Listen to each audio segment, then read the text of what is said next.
Hi, how you doing? Today we're going to work on free Fallin. I'm going to break down each one of the steps. This is my solo guitar arrangement. We're going to start off with the D chord and we're going to climb into it like this. And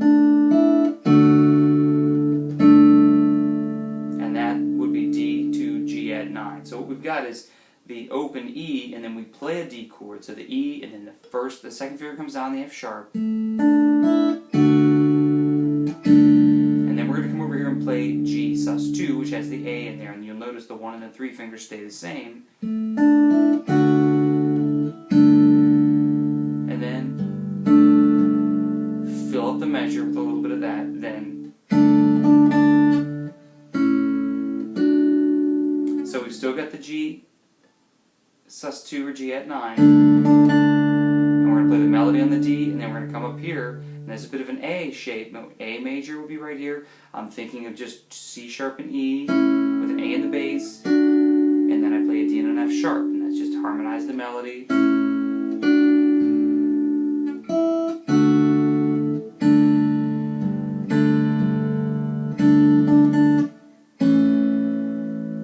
Then it goes to an A down here. So I'll do that again.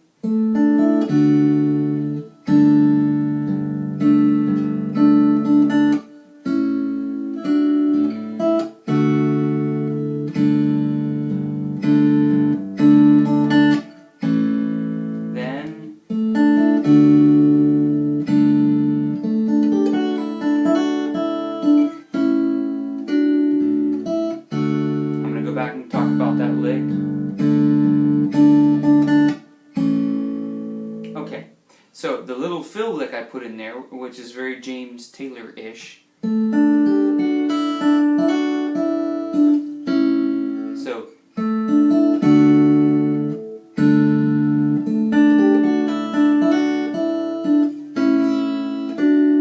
what we've got is the D. We've got the D sus4, back to the D, D add 2, and back to the D. So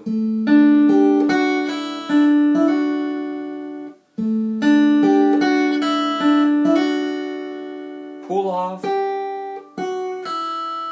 going to strike the G, pull off the F to the E, hit a D, hammer on E to F sharp.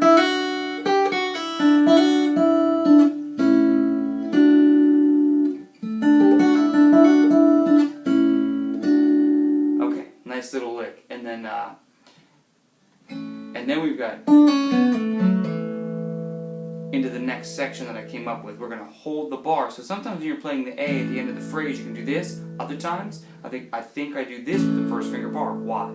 Because if I'm holding this, how in the world am I going to do pull-offs here? There's just no way. So just use logic when you're looking at some of my scores. If it's not fingered correctly, or if it's not fingered at all, just use a little bit of logic. If you see a pull-off from... Well, there's no way that you could hold your hand like this. You just physically couldn't do it. So you would just say, well, what's my next option? I would do the bar. And then... Okay. Now, what I did was I put a little break section in here. And this is out of a D chord. And I'm going to hammer on. I'm going to do a half bar here, or a hinge bar over these two.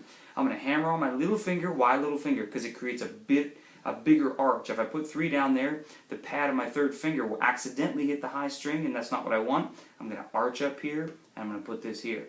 So what I'm going to do is go like this. If you can't do that, you can use third finger. But the danger is the pad of the finger. So if I do this, and I bring the wrist around, now I'm back to that. The chord again, arpeggiate the chord. Now, nice little hammer-on figure from A to B. Same idea, but I've got the D ringing on top of that. And again, when I do these pull-offs, this is a 2-finger, 4. You can certainly use third, but the way my hand feels and the way I'm pulling that off, I really like the angle of the pull-off of the 4th finger there. And the other feel goes, and that's very simple. With the thumb here, you got the first finger. So we're going to recap this break section. It goes...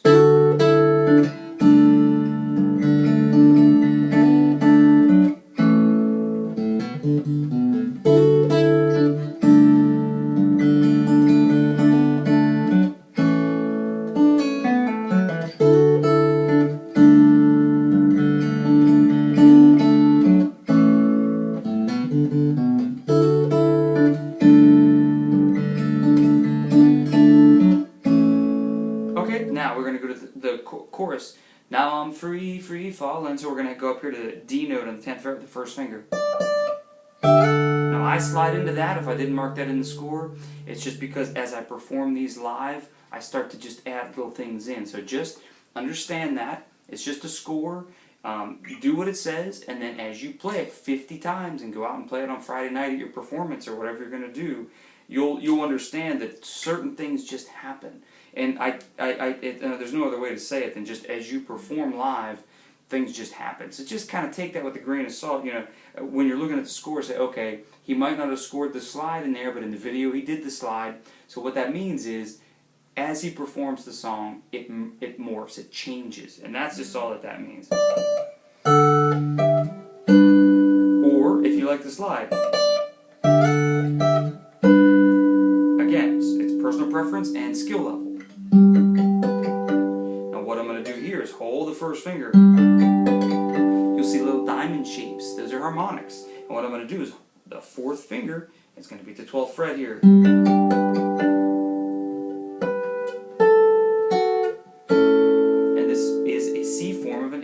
So there's the C form, but I'm at the A position, no big deal. So what I'm going to do it again.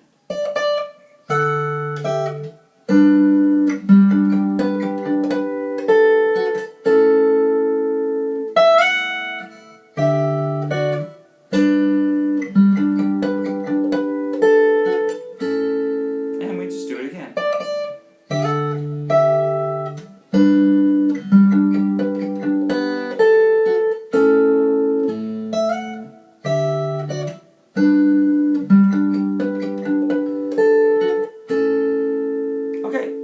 Back to the other parts. Now there's a third part of the song which is kind of a breakdown section. Free fallin', now I'm free fallin', now I'm, and he kind of rides that part out.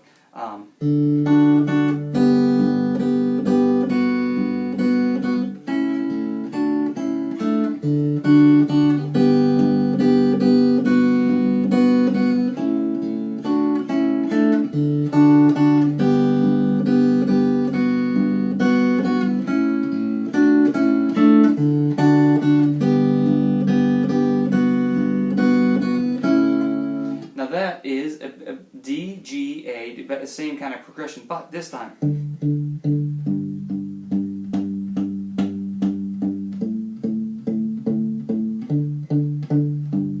Eighth notes, nice thumping along with the thumb.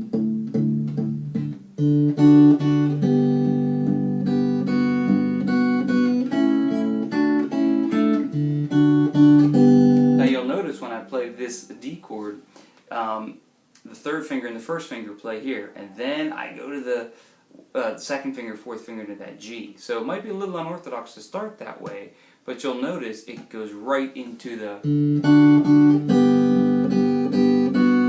perfect shape, and then so it's the best way to approach it.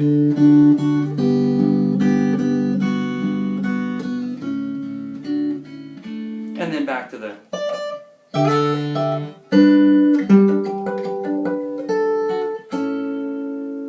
okay, so recapping from the beginning, we have the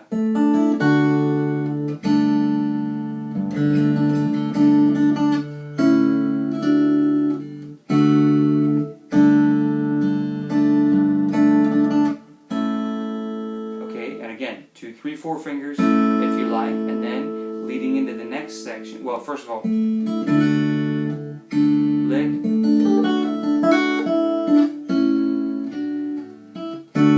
Leading into the next section, bar. Only way to do it now, breakdown section.